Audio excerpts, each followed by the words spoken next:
Shalom, shalom, bien-aimés. Nous continuons avec nos enseignements sur la prière et aujourd'hui nous allons parler de comment prier pour demander à Jésus d'avoir la paix.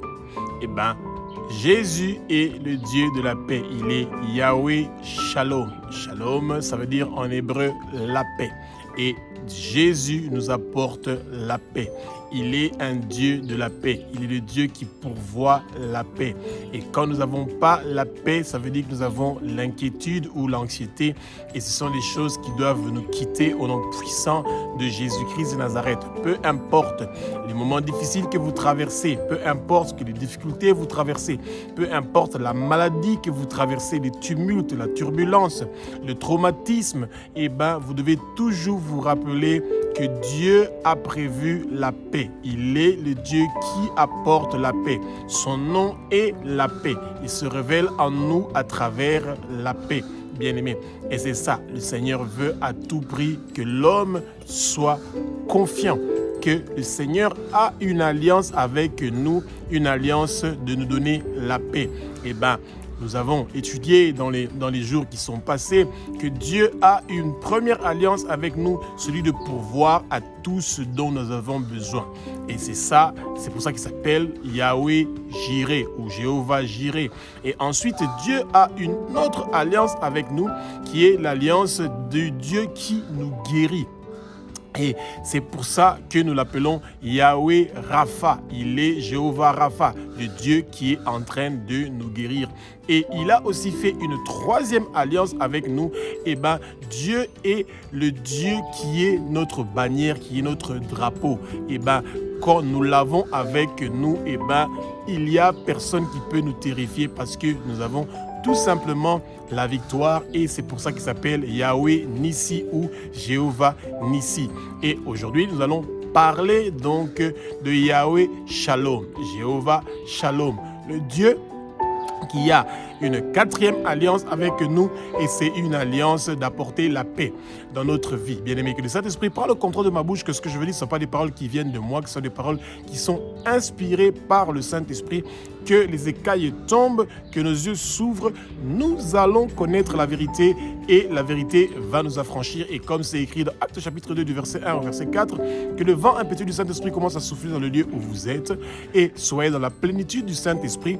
Bien-aimé, que la flamme et le feu du Saint-Esprit viennent maintenant et que quand nous allons prier le Seigneur et lui demander d'apporter la paix dans notre vie et la tranquillité, eh bien, le Seigneur va l'amener. Bien-aimé, quand vous êtes un chrétien né de nouveau, eh bien, nous avons la paix.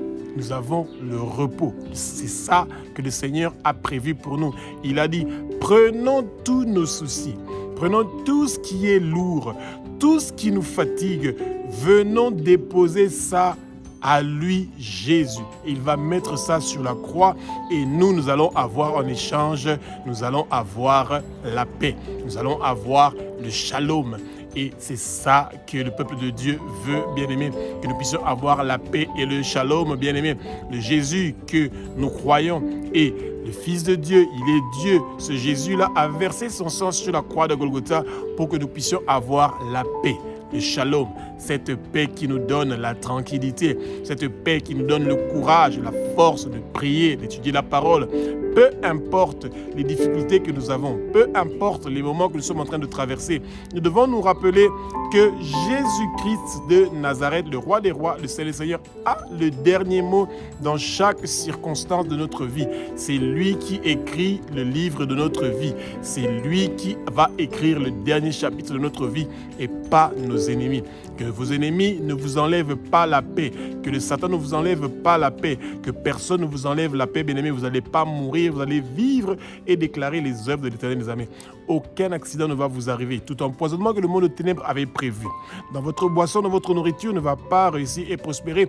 Tout ce que le Satan avait bloqué dans votre vie, tout cela est débloqué maintenant. Au nom puissant de Jésus-Christ de Nazareth, toute maladie et infirmité qui a été prévue contre vous ne va pas réussir et prospérer, bien-aimés. Toute arme forgée contre vous ne va pas réussir et prospérer, bien-aimés. Tout le travail que les sorciers, les occultistes, les satanistes ont fait contre vous pour réclamer votre vie et pour réclamer la vie de vos enfants et des générations à venir, ils ne vont pas réussir et prospérer parce que votre vie est en train d'être restaurée. corrigé. Tout ce qui ne fonctionne pas dans votre corps est en train d'être restauré, corrigé. Vous recevez votre guérison, bien-aimé. Jésus n'a pas changé. Il est le même, hier, aujourd'hui et éternellement. Il continue à faire les mêmes choses qu'il faisait. Il n'a pas changé. Il est le même, le Dieu qui guérit. Il est le même, le Dieu qui apporte la paix, le shalom dans votre vie. Juge chapitre 6 nous parle de l'histoire de Gédéon. Gédéon qui était un fermier et il reçoit la révélation du nom de Dieu qu'il est un Dieu de paix, le Dieu de Shalom. Et cet ange-là va révéler à Gédéon que Gédéon est l'instrument que le Seigneur a choisi pour emmener la paix aux Israélites, que les Israélites vont gagner les Madianites à cause du Dieu qui apporte la paix et que Israël sera délivré d'entre les mains des Madianites par Gédéon qui sera utilisé comme un instrument. Bien-aimé, vous devez vous rappeler que Dieu n'est pas un Dieu qui fait le favoritisme. S'il a utilisé Gédéon pour délivrer Israël d'entre les mains de leurs ennemis, eh bien, Dieu vous choisit aujourd'hui. Vous êtes l'instrument qu'il se choisit pour délivrer votre famille, pour délivrer votre communauté, pour vous délivrer vous-même, pour délivrer la région où vous êtes, pour délivrer le pays où vous êtes, pour délivrer le continent, pour délivrer le monde. Dieu vous choisit, vous. De la même façon qu'il a choisi Gédéon, eh bien, il vous choisit, vous. Eh bien, acceptez cette mission-là et ne la refusez pas, parce que le Seigneur a des plans de bonheur pour vous et pas des plans de malheur. Et quand Dieu vous donne la révélation qu'il est le Dieu qui apporte la paix, et bien c'est parce que Dieu sait exactement ce qu'il est en train de faire et que sa volonté soit faite dans votre vie. Prions ensemble. Abba, notre Père qui est aussi notre Dieu, notre Roi, me voici, je suis là.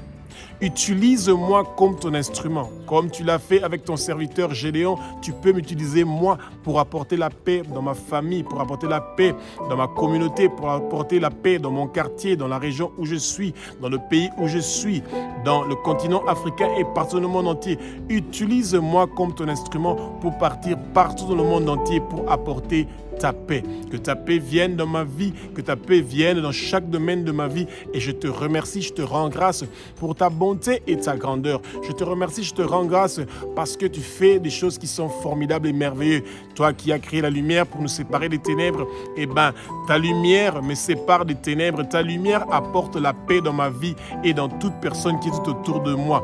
Que toi, le Dieu qui a créé le ciel, la terre, les mers et tout ce qui s'y trouve, tu es le Dieu qui m'a créé, pas pour que je sois dans l'inquiétude et dans l'anxiété, mais tu m'as créé pour que je sois dans la paix, pour que j'ai la paix. Et je demande ta paix maintenant. Je reçois la paix. Je reçois la paix. Je reçois la paix. Ma famille reçoit la paix. Ma communauté reçoit la paix. Mon pays reçoit la paix. La région où je suis reçoit la paix. Nous recevons tous la paix maintenant, au nom puissant de Jésus-Christ de Nazareth. Bien-aimés, le Seigneur est un Dieu qui est merveilleux. Il écoute nos prières et il les exauce. Quand Israël était en train de pleurer concernant les Madianites qui étaient en train de lui rendre la vie difficile, eh bien, il a entendu leurs prières et c'est pour ça que Dieu vous choisit, vous, aujourd'hui, pour que vous soyez celui qui va utiliser votre bouche, votre voix, votre corps pour emmener la paix dans le lieu où vous êtes et tout autour de vous et dans votre famille au nom puissant de Jésus-Christ de Nazareth. Juge chapitre 6 au verset 17, eh bien, Gédéon, quand il reçoit la révélation que Dieu l'a choisi comme instrument pour emmener la paix en Israël, eh bien, Gédéon veut un signe de cette voix-là qu'il est en train d'entendre qui lui parle qu'il va être l'instrument qui sera utilisé par Dieu pour délivrer Israël de la main des Madianites. Eh bien, Gédéon dit à cet ange-là de l'attendre là pour qu'il parte pour chercher son offrande et venir pour brûler cette offrande. Eh bien, Gédéon part, il prend son chevron, il le tue et puis il prépare les pains sans levain et il les amène et il les met sur un rocher. Et l'ange lui dit, maintenant, regarde qu'est-ce qui va se passer. L'ange lui dit, eh ben, mets ton offrande au rocher et prends le jus, mets ça sur et la viande et le pain sans levain. Et eh ben, Dieu a utilisé la verge que Gédéon avait. Vous vous rappelez aussi de la verge de Moïse? Eh ben, Dieu a utilisé la verge de Gédéon qui a touché l'offrande et automatiquement un feu est venu et l'offrande était consumée et les yeux de Gédéon se sont ouverts. Il a vu l'ange et Gédéon était dans la crainte. Bien-aimé, le Seigneur apporte le feu. Il apporte la flamme pour nous délivrer. Le commencement de la délivrance, le commencement du changement, de la transformation de votre vie vient par le feu, la flamme. Le Seigneur vous montre avec le feu qu'il est un Dieu qui est puissant, qui est un Dieu qui est merveilleux. Et quand Gédéon a vu l'ange, Gédéon était dans la crainte parce qu'à leur époque, quand vous voyez un ange, ça veut dire que tu allais mourir, bien-aimé. Et c'est ça que Dieu avait dit à Moïse. On ne peut pas voir Dieu et être dans ce monde. Quand on voit Dieu, ça veut dire que nous sommes dans son royaume. Pourquoi? Parce que sa sainteté est tellement grande que vous ne pouvez pas voir Dieu et rester vivant. Bien-aimés, vous vous rappelez comment le peuple d'Israël avait très peur quand ils entendaient les tonnerres, la foudre qui était en train de descendre et c'était la voix de Dieu qui était en train de parler. Et Dieu a dit à Gédéon de ne pas avoir peur, il ne doit pas avoir la crainte. Dieu dit à Gédéon, tu dois et la paix. Et Gédéon avait la paix pendant ce moment-là parce que c'est Dieu qui lui a promis. Quand Dieu nous promet d'avoir la paix, il le réalise, bien-aimé. Et c'est comme ça que Dieu a dit à Gédéon qu'il ne va pas mourir. Et bien-aimé, c'est ça. Vous n'allez pas mourir. Peu importe ce que vous êtes en train de traverser aujourd'hui. Rappelez-vous que Dieu veut que vous soyez en paix. Que l'esprit de crainte vous quitte maintenant. Au nom puissant de Jésus-Christ de Nazareth et vous avez la paix. Prions. Abba, notre Père qui es aux cieux, notre Dieu, notre Roi. Nous te remercions d'enlever la crainte dans notre vie. Nous te remercions pour la paix que tu amènes dans notre vie. Nous te remercions parce que tu nous promets que nous n'allons pas mourir, nous allons vivre et déclarer tes œuvres. Nos noms sont inscrits dans le livre de vie de l'agneau et ne sera pas effacé. Nous te remercions pour ton shalom. Tu es le Dieu de la paix. Que ta paix vienne maintenant dans notre vie, dans la vie de notre famille, dans la vie de notre communauté, de notre quartier, de la région où nous sommes, le pays où nous sommes, dans tous les continents où nous sommes et partout dans le monde entier. Que ta paix vienne maintenant. Aujourd'hui, que ta paix vienne en milliers, en millions, en milliards. Nous voulons avoir la paix et la tranquillité. Nous voulons avoir le repos au nom puissant de Jésus-Christ de Nazareth. Gédéon chapitre 6 verset 24, quand Gédéon a vu qu'il était en vie, il a bâti un autel pour remercier Dieu pour la paix qu'il a apportée dans sa vie. Remercions Dieu pour sa bonté, d'avoir pensé à nous et de donner la paix, bien-aimé. Et Dieu est le Dieu qui s'appelle Shalom. Et Shalom en hébreu veut dire paix. Et c'est pour ça que souvent nous commençons toujours notre mission en parlant de Shalom. Ça veut dire que la paix de Dieu soit avec vous, bien-aimé. Vous devez vous rappeler quelque chose, que nous ne pouvons pas nous approcher devant le trône du Seigneur sans avoir le Shalom, la paix, sans avoir fait des actions de grâce, parler de la bonté de Dieu, lui qui a le souffle de vie. Il peut arrêter notre cœur à n'importe quel moment, mais il ne le fait pas parce que c'est un Père qui nous aime. Nous avons une mission et cette mission-là, tant qu'elle n'est pas terminée, le Seigneur est avec nous et il veut que nous ayons la confiance qu'il est avec nous. Peu importe ce que nous sommes en train de traverser, peu importe les difficultés que nous avons, peu importe nos pensées sombres que nous avons, Dieu veut nous rappeler qui apporte la paix. Il est le Dieu qui apporte la paix. Il a le shalom. Il est le shalom. Et ce shalom-là, il nous le transmet à nous à travers son Fils Jésus-Christ de Nazareth qui a déjà payé le prix pour que nous puissions avoir le shalom, la paix. Jésus a payé et il n'a pas payé avec de l'argent ou de l'or ou avec des diamants. Il a payé avec son sang. Le sang que Jésus a versé sur la croix, c'est le prix que Jésus a payé pour que nous puissions avoir la paix. Recevez la paix de Jésus bien-aimé. Que le shalom du Père visite votre vie. Et le shalom du Père vient avec la lumière. Que la lumière qui vient dans votre maison, qui vient dans votre vie, qui vient dans vos entreprises, dans toutes choses que vous êtes en train de faire, que cette lumière-là apporte le shalom, la paix.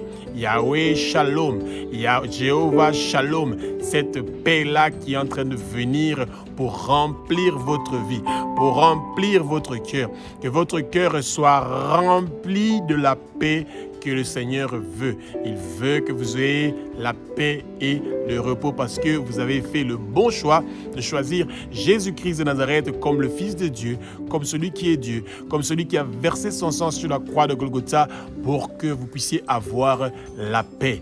Yeshua HaMashiach, le roi des rois, le Seigneur des seigneurs apporte la paix dans votre vie. Shalom veut dire en hébreu la paix. Dieu est la paix, bien-aimé. Et la paix, shalom, c'est une personne. Et de la même façon que les maladies sont des démons, et bien de la même façon que la paix est une personne. La paix, c'est Dieu. C'est Dieu qui vient en nous. Et quand Dieu vient en nous, il veut trouver un terrain qui est saint. Parce que Dieu est saint. Et la sanctification, la sainteté fait que nous puissions avoir la paix.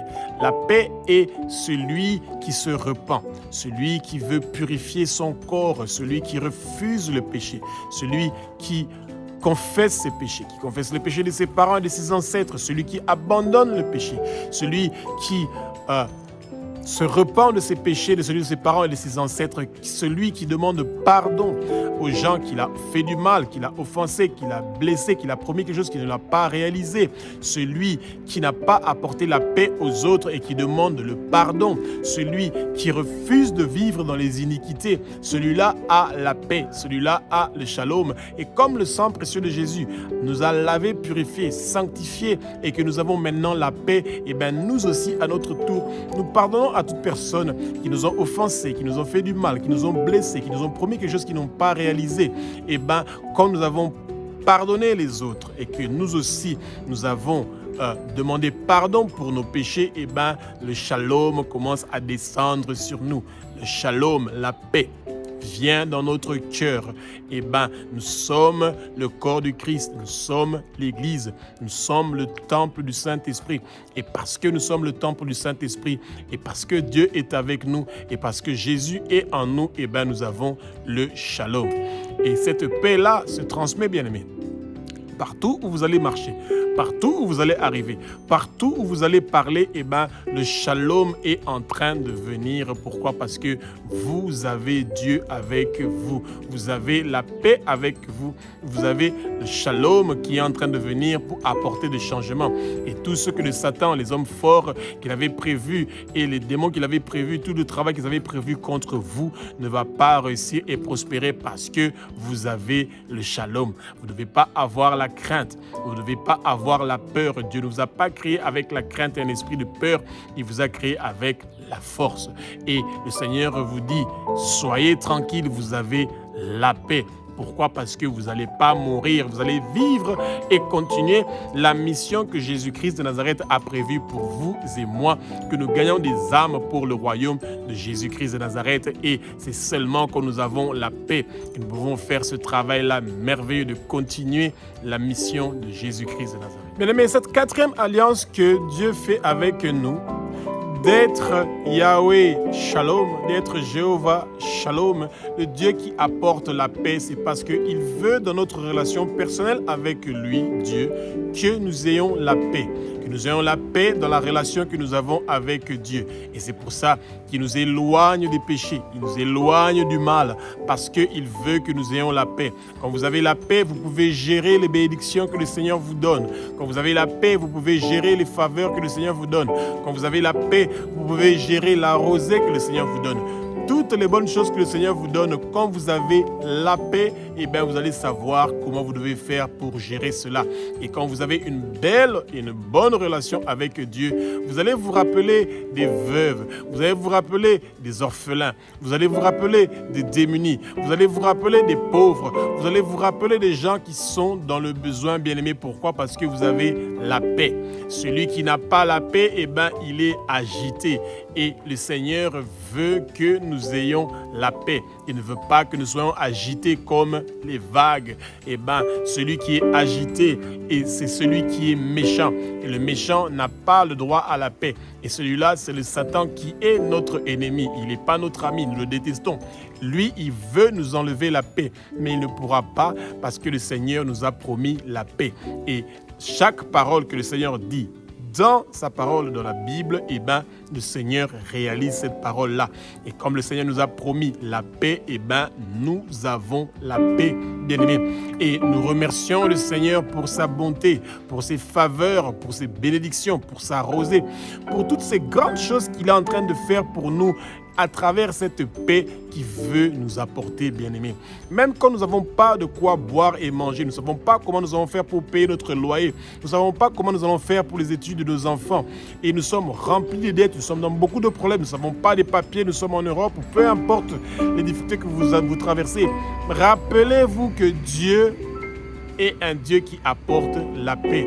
Vous n'allez pas trouver une autre solution ailleurs. Vous allez seulement trouver la solution chez Dieu qui est Shalom, qui est la paix. Nous devons avoir la patience et la force, le courage d'attendre le moment que Dieu a prévu pour nous, pour que nous puissions avoir notre paix. Dieu est le Dieu de la paix. Il est Yahweh Shalom, il est Jéhovah Shalom. Peu importe ce que nous sommes en train de traverser, vous entendez ici, là, qu'il y a la guerre, qu'il y a des tumultes. En Iran, il y a des problèmes, il y a la guerre, et il y a des manifestations aux États-Unis, à Minneapolis, il y a la guerre, il y a des manifestations. Au Venezuela, on vient de prendre un président, il y a la guerre. Au Congo, il y a la guerre. Dans les grands lacs en Afrique, il y a la guerre. En Chine, il y a des chrétiens qui sont persécutés. En Indonésie, il y a aussi une guerre. Cambodge, avec Thaïlande, il y a la guerre. Bien aimé, tout ce qui est en train de se passer, ne pensez pas que Dieu n'est pas au contrôle. Dieu est au contrôle. Et peu importe ce qui se passe dans le monde, Dieu veut que nous gardons notre paix. C'est celui qui ne connaît pas les plans de Jésus qui va perdre sa paix, qui sera dans l'inquiétude et dans l'anxiété. Bien aimé, le Seigneur a des bons plans pour nous. Nous devons seulement faire une première chose, c'est lui d'enlever l'iniquité parmi nous. Nous devons nous humilier devant le Seigneur, nous abaisser devant le Seigneur, nous mettre face contre terre devant le Seigneur et lui dire que nos parents ont péché. Nous avons péché, nos ancêtres ont péché et nous voulons que le péché quitte où nous sommes et nous voulons avoir ta paix. Que ta paix vienne maintenant. Que tout le travail, que les trônes, les dominations, les principautés invisibles, les puissances invisibles, les princes des ténèbres invisibles, tout le travail qu'ils ont fait dans le monde pour enlever la paix, que ce travail-là soit effacé par le sang précieux de Jésus. Bien-aimé, Jésus, le roi des rois, le Seigneur des seigneurs, a donné sa vie sur la croix. Et il a fait un travail parfaitement parfait, complètement complet, dans tous les aspects et dans tout le respect, pour que la paix vienne dans le monde à travers lui. Et ceux qui ont reçu Jésus comme le Fils de Dieu, comme celui qui a versé son sang pour eux, ces gens-là ont la paix. Ils sont les chrétiens qui sont nés de nouveau. Ce sont ceux qui ont reçu la révélation à travers du nom du Père qu'il est Yahweh Shalom, le Dieu qui apporte la paix maintenant dans votre vie. Que Jésus, qui est le roi des rois, qui est le Seigneur des seigneurs, puisse vous convaincre, peu importe les tumultes que vous avez, les turbulences que vous avez, qu'il est le Dieu qui apporte la paix aujourd'hui, maintenant dans votre vie. Au nom puissant de Jésus-Christ de Nazareth, recevez la paix. Romains chapitre 5 au verset 1 nous dit que nous avons la paix par la foi. Nous devons avoir la foi que Dieu nous donne la paix. Et il n'y a pas moyen d'avoir la paix quand nous ne la recevons pas à travers Jésus-Christ de Nazareth. Parce que Jésus est la paix. Jésus est Dieu. Et le travail qu'il a fait sur la croix, c'est pour que nous puissions avoir la paix. Et Jésus a pris tout ce qui nous enlève la paix dans notre vie. Jésus a mis ça sur la croix. Cela a été crucifié sur la croix. Et c'est pour ça que par la foi, nous avons la conviction, nous avons la foi que nous avons la paix. Jésus a payé avec son sang pour que nous puissions profiter de cette paix-là, utiliser cette paix-là, avoir cette paix-là. Jésus nous laisse la paix. Jésus nous donne la paix. Et la seule personne qui veut nous enlever notre paix, c'est le Satan. Mais il ne pourra pas parce que Jésus a déjà payé le prix pour que le peuple de Dieu puisse recevoir la paix. Bien-aimés, que le Seigneur soit avec vous. Continuez à prier nuit et jour. pour que votre famille puisse avoir la paix, votre communauté puisse avoir la paix, le quartier où vous habitez puisse avoir la paix, la région où vous êtes puisse avoir la paix, le pays où vous êtes puisse avoir la paix. Que le continent africain et tous les autres continents du monde entier, vous devez prier pour que le monde entier puisse avoir la paix. Parce que c'est ça que le Seigneur veut. Le monde qui quitte les ténèbres pour venir vers la lumière et recevoir la paix qui vient du Père. Et que le Saint-Esprit soit avec nous, qu'il nous remplit, parce que c'est lui qui apporte cette paix-là, cette tranquillité. C'est lui qui efface les pensées sombres de notre tête par le sang précieux de Jésus, et que tout plan maléfique et diabolique qui vient des sorciers, des occultistes et des satanistes pour enlever la paix dans notre vie, tout cela est effacé par le sang précieux de Jésus-Christ de Nazareth. Nous sommes plus que vainqueurs, nous sommes plus que vainqueurs, nous sommes plus que vainqueurs par celui qui nous a sauvés, qui nous a donné le triomphe. Il s'appelle Jésus-Christ de Nazareth, et que toute pensée négative et que tout complot pour nous enlever la paix commence à fléchir leurs genoux maintenant au nom puissant de Jésus-Christ de Nazareth.